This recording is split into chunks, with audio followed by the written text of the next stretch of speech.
ভালোবাসার কথাই আমি আগুন লাগিয়ে দেব।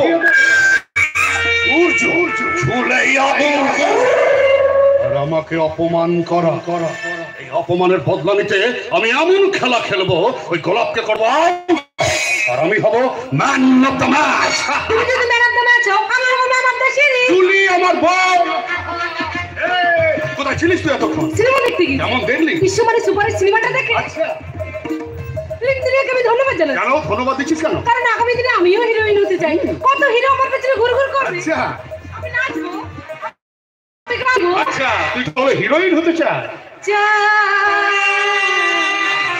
আমি হিরোইন হতে তুলি চাই। হিরোইন হতে চাই। আমার কাছে জীবনা, আমার কাছে জীবনা, হিরোইন।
আমি কিন্তু তোর ট্যালেন্টের প্রশংসা করি, আর তোর এগিয়ে যাওয়ার পিছনে আমি তোকে সাহায্য করবো। শুধু এগিয়ে যাওয়া যায় না দাদা, তার জন্য অনেক টাকা খরচ করতে হবে।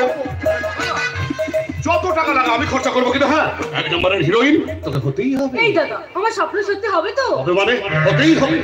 তা না হলে আমরা জোর করেও। কার উপরে জোর করবি দাদা?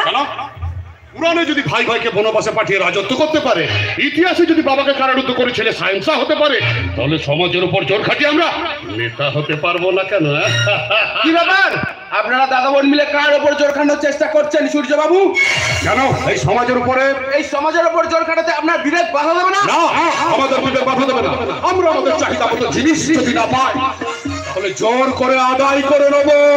তাহলে আমিও আপনার বিরুদ্ধে যেতে কসুর করবো না। আপনি আমার বিরুদ্ধে যাবেন? আচ্ছা, সমাজের উপর জোর খাটালে বাধা তো দেবই, কারণ রক্ত ঘাম কান্না দিয়ে মানুষেরা এই সমাজটাকে সুখের স্বর্গ করে তুলেছে। স্বার্থের মেয়ে তার নিয়ম শৃঙ্খলাকে ভাঙতে যাবেন না।